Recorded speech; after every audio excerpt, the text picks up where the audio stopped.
game one? I definitely think it is hard to take learnings from a game within that same series. So if you do want to preserve mental and you do pretend that it is still game one, maybe you do ban away those power picks that we did get to see, like that Varus. Don't let that Varus third draft again, please.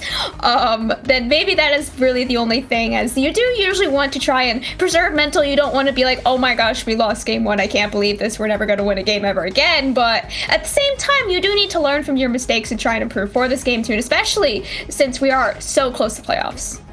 Yeah, and we'll find out what it is as we have finally gotten into picks and bans here. Phase 1 nearly wrapping up as AOE go quick. They ban away Rio's favorite Yasuo. They also ban away the Nocturne from New Age, and there's an Ezreal ban on blue side. AOE doesn't want to prioritize it for PaxX, so they will take it away. Meanwhile, for New Age, we see the Viego taken away. We see Karma taken away. There's only one slot left here, Cam. It's got to be Thresh, Varus, or Gwen. Who is it going to be? That's the big question. Oh, that's a pick your poison, and they picked the poison. I actually agree with that. It's going to be that Tristana ban, but that instant lock-in of Gwen for blue side first pick, that is something. I mean, it didn't go so... Yeah, I mean, Runeweaver didn't have the best game on it in game number 1, but again, I will ride this until I die. This champion is busted. I don't care. Like, I do not like giving this away on blue 1. It's so flexible. It's so strong. I mean, if you didn't like Runeweaver on it, you could just throw it up to Potato Head in the top lane. You could even play this jungle. We've seen Tomio play this in jungle. This is very doable. So I am not a fan of this. And I'm also not a fan of the fact that they're hovering Hecarim when the Thresh and Varus are still available here, Cam. They lock it in for Age King. I really want to see them take one of these picks away, or you're just offering that full bot lane again. If you're offering the same exact bot lane that just absolutely destroyed you in game 1, then that is, I don't know if that's an ego or if that's just saying we can beat you now that we have seen what you can play, and that's looking in Sivir. That is definitely not a Thresh. Yeah, it's not a Thresh. It is decent in the Thresh, of course. You can just spell shield away with that hook, no problemo. And the response will not be to just lock in that bottom lane here from AOE, although they do get their hands on the Varus instead. Gonna leave some flexibility here as the Lee Sin comes in from AOE. New Age gonna look to round out their phase 1 here with the final pick on red side before we get into phase 2 bans. And I'm not sure I'm honestly not sure what to do here, Cam, with the first 2 picks. I mean, Sivir, Hecarim, not something we see a whole lot of. I don't know if they want to round out their bot lane or just match the Lee Sin. It looks like they'll match the Lee Sin. They pick up the Wukong, leaving the supports to be banned away in phase 2. Thank God the Thresh is the first one. Thank you, please, New Age. I mean, somehow that got through phase 1, but it looks like it will not be able to be played here by Kenny Masterland, and I expect to see some more support bans from both sides here. Alistair taken away. There's a Leona. Thank you for proving me right. I mean, it's not that hard to figure out when there's no supports to round out the bottom lanes just yet. We'll see what the final ban is here from AOE, but I gotta say here, Cam, and there's a Braum, I am really liking AOE's draft so far. Oh my god, Ayumi. I have no words. We got to see Yuumi for the first time in mid-league last night in game 1, and it definitely performed, but it only performed so well as there was a Cho'Gath on that team, and having a Yuumi Cho'Gath is just unstoppable. And on this team, we're looking towards that Wukong to be that strong point for the Yuumi, but playing Yuumi into Nautilus is definitely going to be very hard, as if you are hooked at any point without being on top of someone, then you're just a very dead cat. I mean, I'm very biased against Yuumi, so I don't want to go too hard in on this one, Cam. I will say, on a positive note, there's a very happy Dunsey somewhere out there in Twitch land watching this game. He was just asking me today how many Yuumi games we've had in Heavy League, and hey, I can positively say we have at least one now. At least one. As we have a lot of hovers coming in here for New Age. Nautilus and Orianna rounded out the composition here for AOE. We've got 1 pick left for New Age. This is that R5 counter pick we wanted for Rio, and it will be the Yone. This is an excellent counter pick into Orianna. Can win lane very, very hard. But I gotta say, Cam, I look at these two drafts and I see one that looks absolutely awesome, and I see another that looks very, very helter-skelter and hard to execute. Can you guess which is which? I think I definitely can, but I just want to talk about this Lee Sin pick on B2, as typically in this current meta, we are picking Lee Sin for that solo lane phase. Yes, he can still go into that jungle, but usually you don't see him going jungle, and now with that last pick of Orianna, this is actually going to be a Lee Sin jungle in this game. That is not something that we've gotten to see in quite a few weeks. Yeah, I think it's kind of a specialty here for people that like to play Lee Sin, right? We've seen Broxa pilot this one, Jose Dioto picked it up a couple times, and now it's going to be Mel Scout's turn. Definitely a little bit different than the full clear jungle Udyr he played in game number 1, and definitely a little bit different than what Hecarim likes to do, but it can still be very successful. It's good ADAP here on the top side of the map, and if you can have tempo on this pick, you can get some ganks off, it can still be very, very effective. What I do really like about AOE's comp, some very nice ball delivery systems here. If you can get that Lee Sin into the enemy composition, the Gwen as well. There's a lot of long range setup and lockdown. I don't think Sivir can get away from all of the CC that they have available with just a spell shield. It looks like a very easy sort of pick and catch here for AOE. New Age for me wants to pile in on top Wukong, Hecarim, Yone, which can be sped up by the Sivir. So I at least like that there is a theme here to pile full into the enemy composition, but you can just kind of get kicked away into a shockwave. It can be a little tricky to run into these champions, Cam. It absolutely can, and when your entire comp even, like the side of New Age, is built around trying to run into your enemy and trying to force those team fights, especially with someone like a Yuumi who's trying to make sure your team doesn't die, and she's actually quite good at doing that. So if they are trying to run in, and if they do find that really strong 5v5, then they could definitely win it if they're able to find that wombo combo. Yeah, can definitely see that wombo combo coming to fruition here as they try to pile onto Paxex. Now, here's the potential issue I see with that. Last game, they never had a chance to pile onto Paxex, because by the time they got out of lane, Paxex was literally God himself there with 18 kills and like 3 completed items. So my question is, with what you've drafted, I see the concept coming together here, Cam. Can they actually get out of lane with Yuumi Sivir against Varus Nautilus to try to get to that heavy dive composition they want around objectives? Well, I definitely think in this bot lane, like you're saying, this Sivir and this Yuumi, they're not playing for lane in any means. If they thought that they were playing for lane last game, this game it's like 10 levels down from that. At this point, they're playing strictly for team fights in this game. As their comp, there's no laning phase, there's no end game. You're playing for those mid-game team fights, and if you do win those, you're gonna win the game, but if you don't, then your entire comp's just based around that. If you don't, then that's just the game. Well, you heard it here from Cam. You gotta get to that mid game this time around if you are New Age. I at least like that they have some synergy in their comp. They're trying to change things up after a smacking in game number 1. But I will ask you, I'm gonna put you a little bit on the spot here, Cam. No. Based on the comps, based on what we've seen from game 1, how do you think this is gonna play out? Who are you favoring here as we go into game 2? Well, if I learned anything from game 1, you gave AOE the same champion that they just went 20-2 on. So if I'm looking at the Varus pick alone, I'm going to be going in the favor of AOE. But then if I'm looking at comps in general, if, like I was saying, if it does go to mid-game, New Age is actually definitely far favored if they don't super hard throw in the early game. But then if there is any early game action, if there is especially any late game action, it's going to be much more AOE favored. So it's just really, where does the game go in terms of tempo and in terms of speed?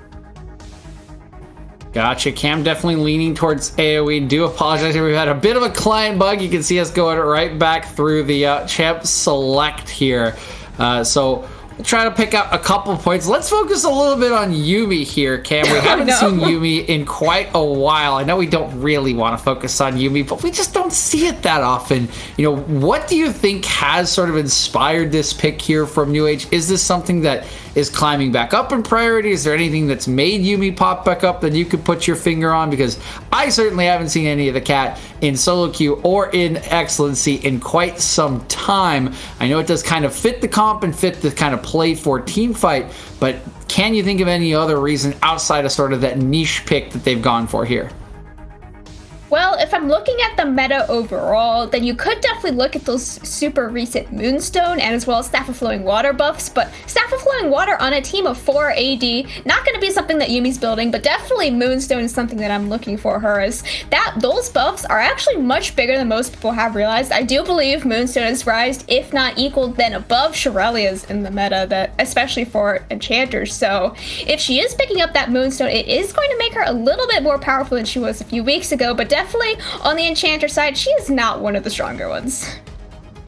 All right, still not one of the stronger ones here, but picked nonetheless for Chaser to try to enhance this engage.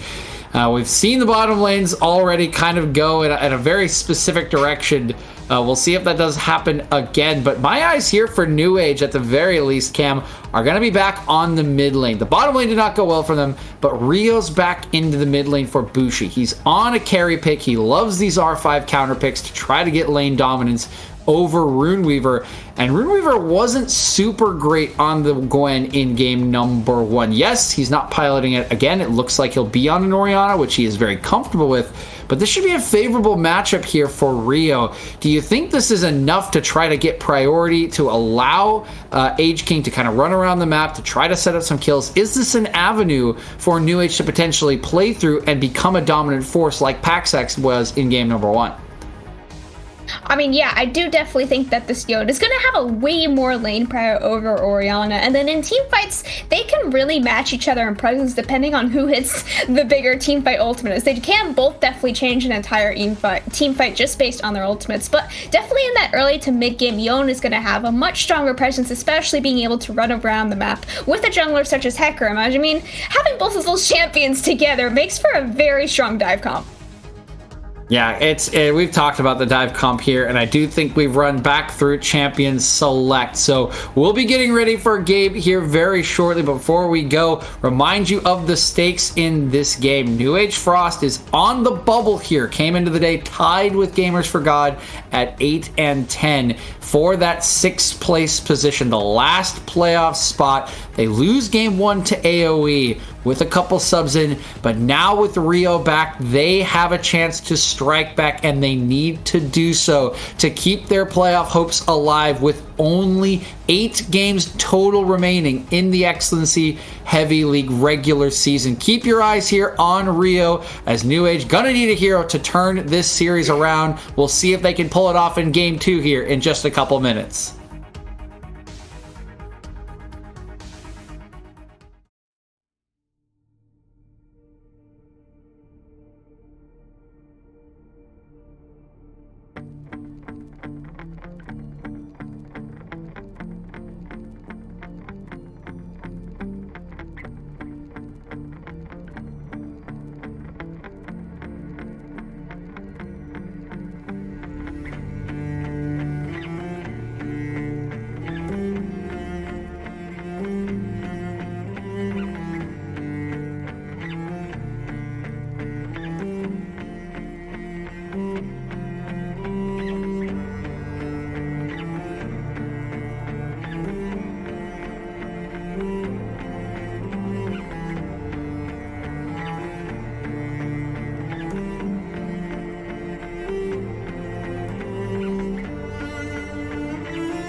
Welcome back, everyone, to Summoner's Rift. We are geared up and ready to go for Game 2 between AOE God Squad and New Age Frost. Some couple changes in the draft here and there, but Paxac still on this Vars, and he supported this game, RMC, by something our observers so graciously pointed out, a Halo Blades Nautilus.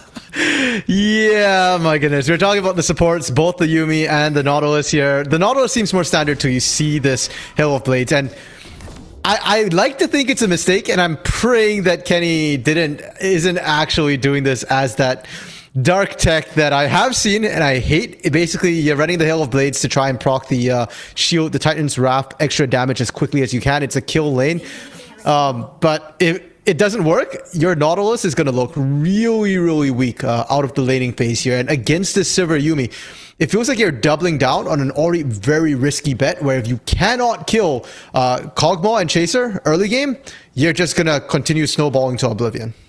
Yeah, and Paxac's back on that tempo as well, so there's not really too much early game threat from the Varus. I mean, yes, you have the all-in, Rio having the flash as well. Nice level 1 from Kenny. Hail of Blades, it gets flash level 1 RMC. It's gotta be good. And yeah, so Rio will be flashless. Does have Ignite in the mid lane, so looking for that threat, but without flash, it is much harder to do. We'll need some assistance from Age King, who is back on that Hecarim starting topside, along with Melscout. Hook level 1 in bot lane. Hail of Blades, there you go. Damage goodness. And no tankiness, so we'll take a little bit of a trade on the back end. Boomerang finds Paxac, so overall call that one even. Thanks, I hate it, but you know what? So far, it's not looking like a mistake. I think Kenny actually did knowingly pick this Dark Tech because he's making great use of it right now. These trades working in their favor. Now, Necrox, we saw the flash burnt mid. I want to see Melscout gank it real early here. Punish that Yone, because Yone early levels without that flash available is very vulnerable. You don't really have good built-in escape here on top side. We're seeing a trade a little bit between Potato, and I think I'm favoring the Wukong a little bit here in terms of being able to control the lane. I don't know a ton of counters to Gwen. Like, there's Lucian, there's Akali, and there's kind of GP, though that's more just about scaling. I think Wukong might actually be a possible counter. Well, here we go. Maybe it might not be a counter with the top lane, but they're getting jungle difference right now. Potato Senpai. First blood to New Age Frost, and the Wukong comes out on top. Nice, clean, and easy. We already saw it last game here with that Hecarim gang coming in. Age King. Gwen can't do anything against this Hecarim here. Hallowed Miz does diddly squat and just really well played. I know the analyst has had questions about the early pick, and okay, they're fine. But that is flash burnt. Yeah, 88 questions about this Hecarim. I think it's okay. I have bigger questions about this Varus. Careful, Kog'Maw. You used your spell shield to block the air, which means the hook is free. Having to burn both sums off of your AD carry means this Yumi really only will provide so much safety. Rio trying to go in for a hefty trade. Scuttle Crab fight goes the way of Age King. Mel Scout is angry about that, though. Now it's time to chase him down. Safeguard onto a ward. That's so known as a ward hop. Resonating Strike. There it is. Flash auto. Your Scuttle is your death. The graveyard is sealed. Wow, that was a flat 1v1 the entire time, and Age King opted into that, not respecting the Lee Sin damage. Yes, he's not seen jungle too much nowadays, but I mean, the damage from his lane really hasn't changed there. You do not win that trade, and now advantage evened out by AOE God Squad here. They are still a little bit behind in gold, but that's almost solely the first blood advantage. Yeah, and Kog'Maw doing well down here in bot lane despite having the Yumi. Oh, wait, come what? on, guys. That's a caster curse, but you didn't have to make it so. Ignite on the Pack Sax. One more Q. Actually, we'll kill him. Heal no. We'll keep him safe. Arrow, maybe the trouble mark. Lots of damage on return. Hook will hit a minion. No aftershock to keep the tank safe. Now Rio have to go back to the Soul Unbound, the point of origin. But where are you going? Not back to the turret. It's a ticket back to the gray screen. Now that's the mid lane gank I wanted to see, and I hope that we get a replay on the bot side, because that hook somehow threaded between minions here. We talk about, you know, the hooks for Thresh for Nautilus having such large hit boxes. Righto, please standardize it. Is it gonna snap or not? Because that was disgusting and really shouldn't have happened. Chaser was caught as flat-footed as we were. Yeah, Chaser on the Yumi, just trying to get a little bit of priority, some sort of semblance of an advantage. Yeah, they're gonna maybe be able to crash this wave, but I mean, the Sivir Yumi, you're just playing to scale. You're not playing for the lane. You're trying to give the Hecarim the speed boost, the Yone the safety, and even Potato the advantage to get into the back line. And we talked about this coming in, RMC. If you think Pack Sax is going to do well, you think he's going to pop off again, just draft 3 dive champions and murder him. Yeah, it doesn't matter how fed he is. He can't build resistances. He's a marksman. Yeah, and he's going to be super squishy. I've been told by the producers now that apparently there is the replay, but for now, we've got to watch this mid lane because things are getting real dicey here. Here comes Age King trying to support his mid lane. Rune Weaver cannot find the final bit of damage, but he might go down. No, the command dissonance will be enough, along with that corrupting potion ticking. Rune Weaver will find his way away. Keeps on the flash as well. Very patient for this Orianna. Mel Scout, though, the enemy jungler, has taken a great advantage, finding 2 early kills and now looking to do some counter jungling, taking away those raptors. They are not there. Gotta say, Rune Weaver looking a lot better here on these mages, not playing quite as aggressively. And as I say that, Derek Askers, no, I'm good. He's still safe. Was a little bit worried. We are seeing a TP come in, though, and where is bot side? TP bot side? Okay, TP flash. That's fine if you are New Age. They looked for a summoner. They got a summoner, so even trade overall. The wave is pushing for Potato as well, so he misses maybe a couple of minions on the back end. No worries. They'll take the flash off the immobile Varus. Hopefully, we'll see a repeat play. I know we talked about this earlier in mid, but if you want to get in Pack Sax, you really got to punish those cooldowns. Yeah, this is not the Thresh that we had last game. Nautilus is not going to give you that safety in lane. And with that Hecarim, with that Ghost, once you hit level 6, Onslaught of Shadows is available. You can force that down to the bot lane. And for all that Sivir Yuumi is struggling a little bit right now, if you just full on engage, you can definitely take that and win it. Rio pushing in his wave as well. Finally, Kog'Maw and Chaser have some advantage down here on bot side. They have built up this wave, trying to push this in as best as they can. Sivir, post an item or so, should just be able to free push the wave. Has the tier as well now. Chaser going to rejoin. The Varus actually, just now thinking about this, that Hail of Eris has built-in Grievous Wounds, so that has to feel good. Mel Scout gonna play off the Shockwave provided, but now King, it's time for the return gank. 2v2 in the mid lane. Weaver, that flash from earlier doesn't get you out. King on the run in between turrets. Can he get away? Survive for now. Resonating Strike does not land. Sonic Wave will not find the mark. King still on the run. The recall. Do you get away, King? Couple seconds now. Mel Scout's here. Resonating Strike. There it is. Mel Scout 3-0. There was an attempt, Necrox, and for a second it looked good, but really you've got nowhere to go. Kenny was coming as well, that committed to this, and with those kills here, it's going to be a free Drake once again. Mountain Drake being picked up for AOE God Squad. Here we go, top side 1v1. This is the thing we had questions about. Can Potato win this one? Flash away from Potato Head, though, will keep him safe. So flash for ulti and ult from Potato. So those scissors no longer available. But with that, Drake will be started up. Can't really contest this when your bot lane doesn't have enough for now. AOE gonna grab there first. Wow, Mouse Scout down here as well. And Kog'Maw Chaser should know that Mouse Scout was last spotted in this area here. I'm waiting for King to back them up. If not, I don't think Kog'Maw and Chaser step out here because they know that'd be way too risky. Oh, there's no flash on this Gwen. Remember, the Hallowed Mist only gets you so far. One more auto. Auto's a ward, though. Oh, that one's gotta feel bad. Yes, you're gonna zone him off the wave, though. TP available. Kog'Maw, be careful. Mel Scout is indexing so much time into this play. There's a flash if you need it, but flash is perfectly timed. Both members will use their 5-minute cooldown. AD carry for support. New Age Frost barely keeping themselves alive.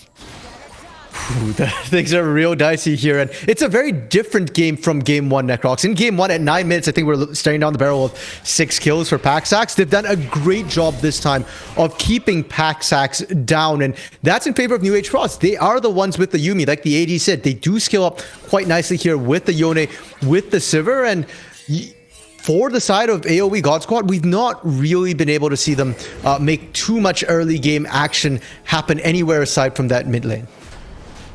Yeah, and King, well, he's tried to get involved early on in the mid lane and beyond. 1 and 2, not really where you want to be as a Hecarim early on.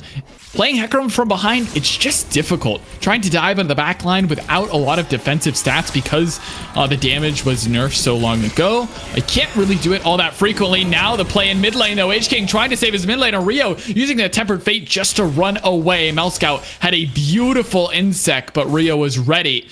Used the ulti to escape and no blood to be found. Okay, so they're trying to make things happen here. I like that. And it's coming down to the fact that the teams are executing well on the disengages here. They aren't quite able to find anything. And that goes for both these teams, New Age Frost as well, who has had King be so aggressive for the most part, looking for things to happen. Now, the Herald is being done by AOE God Squad here, and picking up the Herald I think is going to be very important because Potato has been struggling against Potato Senpai right now, and I kind of feel like you want to unleash your Gwen as quickly as you can. And one of the ways you can do that is by dropping the Herald, taking that turret, and then swapping up your lanes, or potentially you drop it mid, take down that mid lane turret, and then open up the map to make a bit more map plays. But either way, I think you leave your bot lane alone for the most part. Paxax is fine with that, and you focus on your solo lanes instead.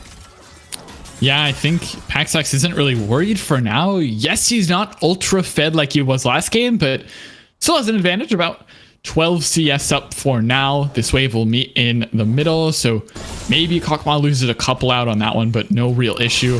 Paxax, we'll have to see what he can do when he's not super far ahead, plus he's playing into this composition where everyone is designed to kill this AD carry, other than maybe Chaser on the Yumi, right? But he's there to assist the divers as well. He's there to hop onto Age King, give him a speed boost, then hop onto Rio to give him a little bit of extra safety when he is using the ulti onto the back line. Mel Scout, though, still wants this play bot side. There's the knock-up, gonna find there's no hook. The root under the turret, though, from the final chapter might be enough to kill one off in return. Yes, it is, and it's passed over to Kog'Maw as well. 1 for 1. Age King looking for a turn play. Chaser hops back on, but Mel Scout will not be damn dead. And AOE God Squad find a 1 for 1, but New Age Frost still willing to fight back. That was incredibly forced coming through from AOE God Squad. Yes, you got the kill, but look at what you expended there. You had to blow both flash and heal on Paxax, and Kog'Maw just burnt the heal. Now Age King with Chaser here. This is the combo I wanted to see. The Yumi Hecarim here roaming together, and they've set their eyes on the mid lane. Oh, Age King's coming in, and Runeweaver flashes away. Oh, you want Shockwave is nice, but it's not enough to get you to safety. Age King shows up in mid along with Chaser, and man, the kitty cat pony duo right high. Okay, it's time to just unleash that. Leave Kog'Maw alone here, and they're looking for Rio, but I don't think you can find it. And this looks kind of bad because Age King isn't full health, but because of the Yumi there, that's still a 3v2. AOE God Squad, you don't want that. Just set up, get ready for that dragon in 20-30 seconds here. Don't overchase. Rio looking for something with Chaser on his back, but the Rift Child now finally popped in mid lane. Wanted to see it open up the map. There it is. Okay. Not able to finish off the turret, but getting it pretty low. 10 seconds on Drake. They'll get priority for it. So AOE, first move in the river. Kog'Maw here on the front line. Needs to be careful. Doesn't have a spell shield available. Kiting forward now. Slow onto Kenny. Remember, there's no aftershock. He's Halo Blade's Nautilus, so we'll have to walk away. And New Age now are the ones with first move on Drake. They're the ones setting up in river. Yeah, but New Age don't have their ultimates here, and AOE God Squad, I'm not sure if they kept timers. Yes, the Shockwave isn't down, but your Chain of Corruptions and Depth Charge is, and I feel like those are so much more impactful coming up, especially when the Onslaught of Shadows and the Fate Sealed is not available. The On the Hunt and the final chapter are just not the same, and Kenny, oh no. And Mel Scout and Paxax, they're waiting, but the back was there, and you're still not doing Dragon Necrox.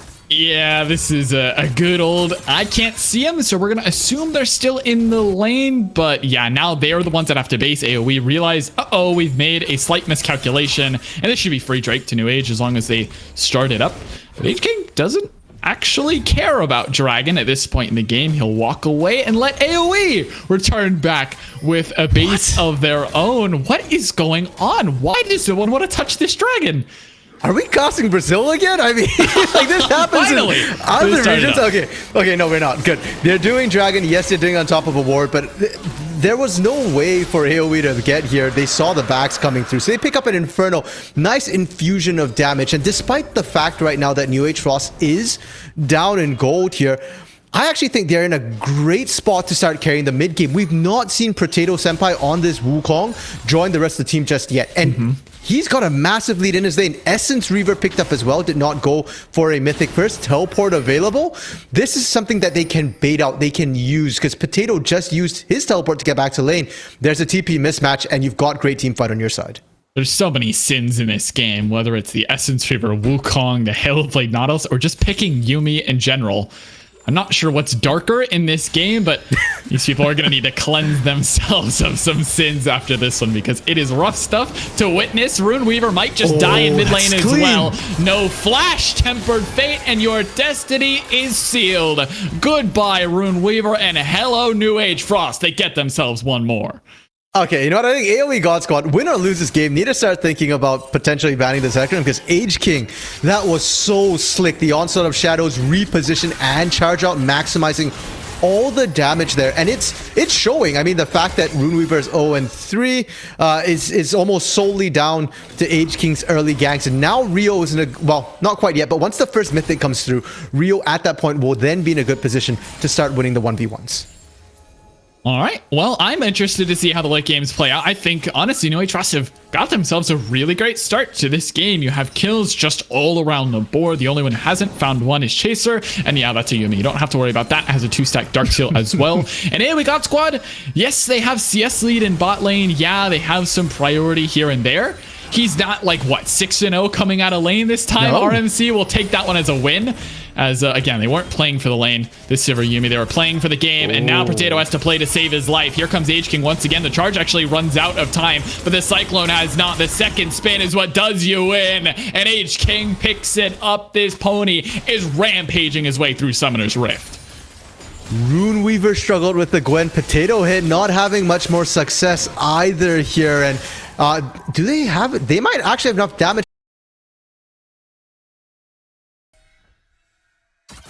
So we'll see if that hopefully switches it up. Let me make sure I can get something going here. But in the meanwhile, RMC, we can break down what we have so far. It is New Age Frost in the lead, and AOE God Squad struggling after a dominant performance game one. Here comes the tower dive. I see about 6 pixels, but that was definitely a flash, and that was not one that you want to see. Fail flash over the wall. There was about 3 yellow dust pixels on my screen, but it didn't go over the wall. That one, it didn't look good on my end, but I'm pretty sure even if you were looking at one in HD, still just was gross.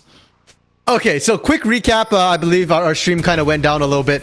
And basically what happened was they traded turrets. First turret did go the way of New Age Frost there. We came back just in time to watch a beautiful attempt at a gank in the top side. Potato hit, burning the flash to get away over the wall. There was a real close run thing, and it's just spelling more and more trouble right now for AOE God Squad. They haven't found they haven't won the lanes, and their draft, as Camcom pointed out, needs to win the lanes here. They're not looking quite as good in the team fights here, and Gwen behind. Paxax not as fed, and Melscout on this Lee Sin, not really a team fighting champion.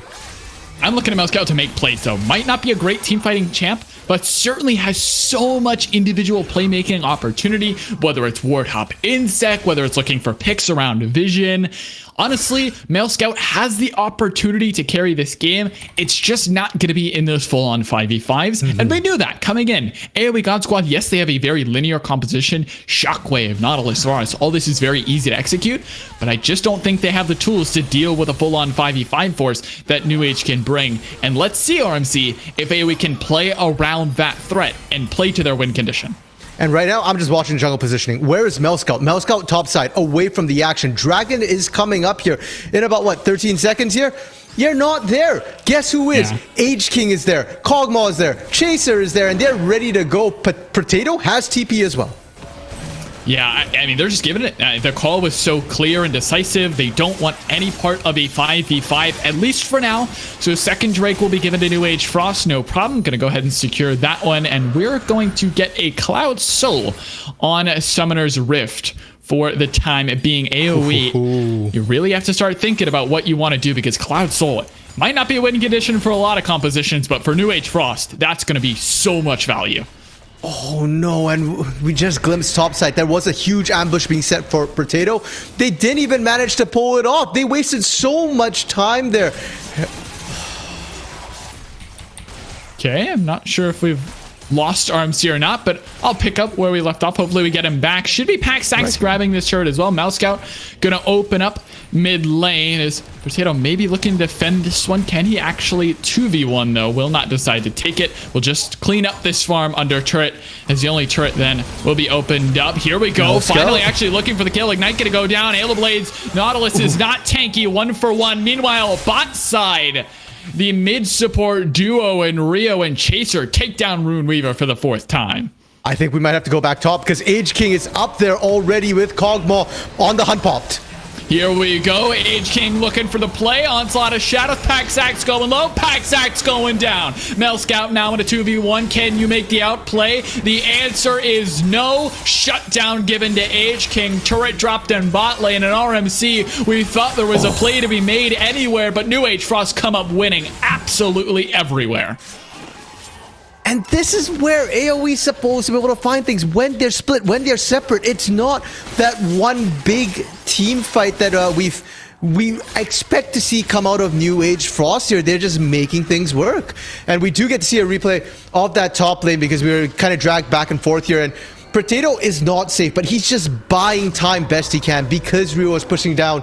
Melscout shows up as well, and at this point, the Wukong knows he's dead. The fact that he found Kenny was absolutely nutty here. The problem is what happens after this. They're pushing. They want that turret, but they don't have the vision to back it up, and that's what allows this on the hunt pop. They just run you down, and Paxax over and over again. If you find that Varus, No escape. Dragon Kick didn't come out quite early enough, and it's just an easy 2-0 cleanup. Easy pickings there in top side. Remember, Hecarim gets more damage with movement speed, so the Sivir ult provides a little bit more than just extra agency to get into team fights for AOEGS. And I was kind of worried about AOEGS earlier on in this game. I think he started at 1-2-0 maybe at best, and now AOEGS has really accelerated the tempo. No pun intended.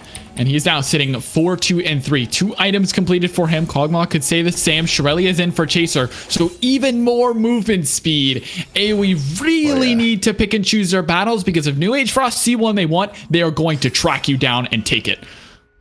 Yeah, just so much movement speed buffing here. And I also want to point out this Yuumi. Normally, Yuumi just sits on the AD carry. Maybe if you've got something tanky like the Hecarim, the Garen, you pop the Yuumi on that here. But this time, Chaser can literally go on any member of the team and be very, very impactful here. We've seen it on the Hecarim. We've seen it on the Yone. I'm just waiting for it to go on the Wukong here, because Potato diving in with that Cyclone and the Yuumi to boot as well. That's another form of engage they can use. They don't have to rely on that Onslaught of Shadows. All right, well, AOE trying to do their best to fight for as much vision as possible, keeping this mid lane tier 1 alive, but New Age Frost really control everywhere else other than mid lane. Still that one turret standing that New Age looking to crack open before we get what could be a soul point for New Age Frost on their way to a Cloud Soul. And look at the vision in the bot side river. See that triangle of wards? That is vision support 101. Anywhere you step into this bot side jungle is going to be covered. New Age Frost know exactly where you're coming from, and AOE are operating in the dark. Triangle, eyes, Illuminati confirmed there, Crocs. New Age Frost, they sold something to get here right now. But hey, it's working here. And for the side of AOE God Squad, because I spoke about the Yuumi earlier, I was quickly checking to see, do they have Healing Cut and do they have a Serpent's Fang? The answer to that is kind of. No Serpent's Fang. They do have the Bramble Vest coming through on Potato Head, on Kenny here, but you need to be able to apply it yourself. They're just diving this? Rio trying to get his way under the turret, uses the ulti, but gets the flash out of Pack Sax. The ulti will not be up for Rio when this Drake spawns. Critical cooldowns burned. I am shocked that they did that, and I am also shocked they're coming out with full health here. Chaser's the only one not full, and ulti over the wall. Runeweaver might just go down. Shockwave finds 2, but he is just dead in the dirt. Runeweaver falls. Drake is an afterthought. I think we've hit the point of the game now, Necrox, where I can just like walk out and let you take over, because this team just, there's no more strategy, there's no more tactics needed. New Age Frost have recruited themselves. It's only a 2k lead, but because of the way their comp scales, it feels like they've just they're in control. They can dive turrets, they can do whatever they want here. Vision being cleared out around Baron by AOE God Squad, and New Age Frost don't care. They know you can't take it. And the critical difference between this game and last game, yes, New Age Frost feel like they're just demanding control of this game. Everything belongs to them. It's a 2k gold lead, right? Yeah. I mean, maybe if you're generous, they can get a little bit more standing gold of the map. It'll accelerate to 3, maybe 4k. But none of that truly belongs to them at this point. New Age Frost just have a composition designed to play this way, and they are playing so well to their win condition. AOE God Squad are struggling to find anything in return. Runeweaver has been bullied in this game out of mid. 0-5-1 on the Orianna. He can't do anything. He has Leandries as well. The Shockwave is never going to be a one-shot threat. You're trying to do the consistent burn, slow damage across the multiple frontliners in the Wukong, in the Hecarim, and even the Yone at this point. New Age, man, they have really flipped the script from game 1 in AOE. They need to find the success that they did in this series earlier on, or they could be looking at a 1-1 trying to scrounge up a game 3. And Necrox, I'm just looking at the kill distribution here, right? The fact that you mentioned Runeweaver 0-5-1 right now, that's an Orianna. If they've only got 1 assist, your comp has not been executed right. Where is the big Shockwave dissonance here? Not here, as Scout gets picked alone again. AOEGS barely able to avoid on the Chains of Corruptions, but here comes the top laner, spinning to win. Pack Sax will drop, Scout will fall, and Potato Head is not long for the world. One more, Shockwave finds 2, lots of damage, big knock up. Turret shot will find its way into AOEGS, flash away. Will keep some members safe. Potato barely able to keep himself alive, but New Age, again, they see you, they fight you, they skill check you, and now they're going for the Baron. I mean, they killed the jungler. Mel Scout's down. They don't have to worry about that smite here, so they are in great position to take this. And I just realized the build from Potato right now. Immortal Shield Bow, Mirror Mana, and Essence Reaver. That's definitely not standard, but you can't deny it's been working. The burst is insta-popping members with that Cyclone.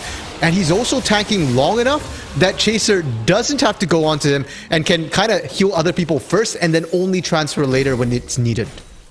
And even more, heal cut gonna be needed by the side of AOE. Yeah. Finally, they picked up one completed heal cut item. It's the Thornmail in for Potato, but that's gonna delay his damage by a considerable margin. Gwen is notorious on that 2-item power spike. Once you get the Nashers, snipping people away at light speed, plus the Riftmaker to keep you nice and healthy along with passive. Yeah, AOE God Squad are going to struggle a lot to do the DPS. Paxax needs 3 items. Finally, Kenny will get a little bit tanky on the Nautilus for the Frostfire. But outside of that, AOE are on a bus to a game 3 in a 1-1 scenario, and New Age Frost are piloting this one beautifully. Well, they've got Baron here for the next 2 or so minutes. They don't really have a lot to push out right now. We're looking at inner turrets in the mid top lane. Rio going down to the bot lane. I really don't think that's prio. You're already at their inhibitor turret, and that's the hardest point to siege here. So I would like to see him group up with the team instead. And for AOE God Squad, to a certain extent, this is your opportunity to find a pick on members. You know that H-King was mid, you know that Rio is bot, and you know that Potato is top. Just group up, force it as 4, force it as 5, and with that numbers advantage, if you kill almost anybody right now, there's a bounty on everyone except for Chaser. I got word from our producer, our replay observer specifically, that he's an absolute psychopath because he wants to see Cloud Soul, but Potato might want to see the gray screen one more time. The rest of the team is here. This isn't the fight that you want. There no we way. go. Shutdown will be given to Mel Scout.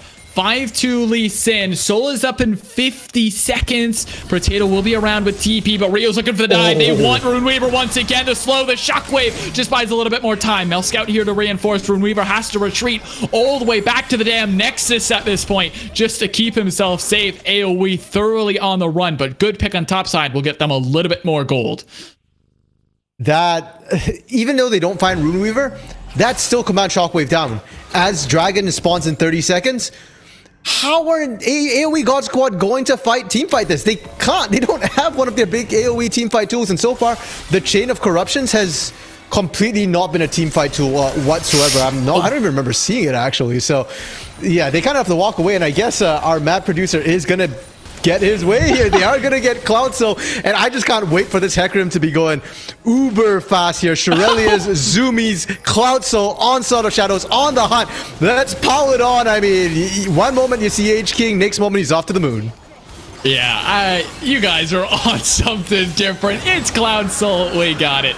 All the dreams have come true for this Hecarim or this Yuumi. New Age Frost really have everything they could want at this point. They have a gold lead, they have Soul, they have control over the map, and they've got the star-studded lineup keeping themselves cool under pressure. Critically, game 1, they didn't have Rio in mid.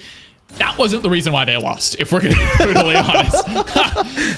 You get your mid laner back. Maybe it's shot calling. Maybe it's just overall team mentals. Something is different in game 2. And this time, they might not have really dominated the early game, but they did what they needed to in order to control. Rio's looking for the 1v1 on bot side. Shockwave again used as a disengage tool. And with command Shockwave down, that is one less threat you have to worry about with New Age putting on the pressure. Rio's just healing up the damage too. It's if you don't burst him down right away, he's just gonna be nice, healthy, and right back into it. And that's why I keep saying I want to see proactive Grievous wounds built by AOE God Squad instead of waiting, sitting back up for those engages here. And now for New Age Frost, they are struggling a little bit to crack those turrets here. We might actually see a stall out for another 2 minutes before Baron spawns here, because if they try and dive a turret, that's when things could go wrong. And a 5k gold lead isn't absolutely massive. You combine that with the Shockwave, Chains of Corruptions, if you get stuck under a turret here, they're not super tanky on the side of New Age Frost. So that's your opportunity, AOE God Squad. That turret fight, or not, or you just farm up and then you fight them at Baron, because you can't just keep sitting back and letting the game happen to you. If New Age get Baron, get Elder, then they can close really easy, and there's nothing AOE can really do about it. I would agree with you. The best chance is someone trying to take your turret, force the engage with the Nautilus. The problem is, I hate to break it to you, RMC, Cloud Soul doesn't only work in one direction. You go fast forward and you retreat fast backwards. So even if you try to force the engage, they're just going to run away. Maybe they find it. They got the Yumi. Chaser might fall, but he's keeping himself alive for a little bit longer. AOEGS going to be focused down for now. Barely alive. What is this? Why is he not dead? They hooked the Yumi. They got AOEGS King, and they're both alive. New Age Frost refused to go down. Cloud Soul, baby, gotta go fast. And you saw how quick. That's, you know what, in that huge equation I put out earlier, I forgot AOEGS King has Ghost as well. You throw that in. Oh my goodness, literally the fastest guy on the map. Well, all that was happening as well. Potato is split pushing on the bot side, does have TP, and here we go. Oh my god. Okay, Rio's coming. Kick away from El Scout. Rio wants it all the same. Here we go, baby. Let's see it. Cloud Soul run you down. Mel Scout now the next target. They already got Paxax. Flash does not keep you safe. Shockwave gonna find one member. Here they go. The team fights in. The Cyclone onto the back line, onto the front member. Potato keeping himself alive, but will not do so for long. Mel Scout back in, picking up one kill, but Potato's already down. 3-for-1. Rio pops the shield bow, but with a valuable trade, with a winning fight, New Age look to crack the base. This might actually be game here, depending on how effectively Runeweaver can push out here. It's kind of risky. If anybody goes down, if Mel Scout or Runeweaver drop here, this could spell game. The respawn times are taking a while, and they're forcing it. Yeah, they want it. Shirelia's under the turret. Mal Scout's feared up, and nightmares are made of this composition when you are ahead. Rio goes to one. He goes down, but it does not matter. Not a KDA player. New Age Frost will find their win in game 2. Might as well try to look to get one more. AOEGS King stays alive, and New Age Frost take game 2 away from AOE. What a bounce back, Necrox. After game 1, where we saw, what was that scoreline on the Varus here? 23-2-5 for Paxax. And here in game 2, 1-3-3. New Age Frost, like you said, was Bushi the issue? By no means. That definitely wasn't it. But whatever happened when Rio came in, whatever team synergy chemistry is going on here, it's absolutely massive. And this game 3 is gonna get spicy. I think a lot of the problems for AOE God Squad came from drafts, so maybe they take some time, sort that out here, and pick something that actually can work past the 12-15 minute mark here. And we've talked about this before. When you have a draft issue in particular, that's the easiest to solve. You don't have to worry about changing gameplay. You just simply play to your comfort, and then you can change up draft. Hopefully things get a little bit better for AOE. I'm excited for game 3, though. We've set up the tables perfectly. Glad we got this series, to be honest, because this one is a banger. We'll throw it to our analyst desk one more time to break down game 2 and hopefully set us up well for game 3. DJ and Camcom, welcome back, and please take it away. And welcome back to the analyst desk. Once again, DJ here, joined by Camcom after New Age Frost do turn it around in game number 2, looking very, very nice on their gotta go fast composition here and making this a true best of 3 to keep their playoff hopes alive against their rivals here in the standings, AOE Cam. We like the focus of the draft from New Age. We like the adaptation. We didn't like some of the specific picks, but they actually ended up working pretty well. Yeah, I'm still not so sure how I am liking this Cam, I think you're muted. Oh, okay. Hello, I am back now. Hello. I'm not so sure how much I like this Yumi pick still, as yes, we did get to see it shine quite a bit in this game, especially with that hacker of just making sure that he does not ever get picked ever, as he just went zoomies across the entire rift, and he got hooked. It didn't matter. He was halfway across the rift by the time they even looked at him again. Yeah, he certainly was, and just not quite enough going on here from New Age in the draft. We had the Nautilus in to kind of replace the Thresh. They went hyper aggressive on the pick, which I didn't quite mind. You do kind of need to kill Yumi in a draft. Otherwise, you got to try and outscale, and that's pretty difficult to do. But we did see it kind of come back to bite them when they couldn't get the early game lead that they had in game number 1, courtesy of the bottom lane of Paxax and the Thresh that was drafted for their support. So we'll need to see a little bit of adaptation here, like you were saying, I think, and rightly identified in the draft of game number 2. The Lee Sin jungle is not something we see too often, and I think we see why there. It just became way too hard for AOE here to team fight or set up around objectives past the 15-minute mark without a lead. And for the second time in a row, we also see their scaling option, the Gwen, not operated to great effect by their top laner this time around. So now both solo laners have shown the champion not maybe that devastating in their hands, and New Age Frost maybe turning around both draft and the series here. Absolutely. I mean, after game 1, we were not expecting New Age to particularly have as strong of a showing as they did in game 2, as they basically turned what AOE did exactly back against them, as we doubted them in drafts, but we definitely no longer doubt them going into game 3, as we could be seeing New Age take away that Gwen, as they do have blue side in game 1, but so far they haven't been taking it. They've just been giving it over, and so far it's given them 1 loss and 1 win. So not entirely sure how it's going to go over in game 3. Yeah, we'll have to see. I think New Age did very much value that red side with Rio coming back in for game number 2. They were able to get him the counter pick, and he did deliver decently well on that Yone, getting a lot of good engages down, really becoming a threat in the side lane despite falling behind in CS to Runeweaver. He definitely made Runeweaver a punching bag alongside AOEGS. It's the second game in a row that Runeweaver has not had a very good scoreline. I think dying 6 or 7 times there on the Orianna. That is not what you want to see from your control mage mid laner, and we'll need to see a little bit of a better performance here from the AOE mid laner and the rest of the squad as we get into game 3 here. Now, to be fair, AOE are known to experiment and have a little fun in some of their games. They've done it throughout, so maybe this was one of those games, but to my eyes, it just looked like a nice turnaround here from New Age Frost, so I want to see a similar turnaround come out of AOE, adapt that draft a little bit, get back to stuff that worked for you in game 1 and has worked for you throughout the split, and try to wrap up this series 2-1 to establish your dominance over a playoff rival here in New Age Frost.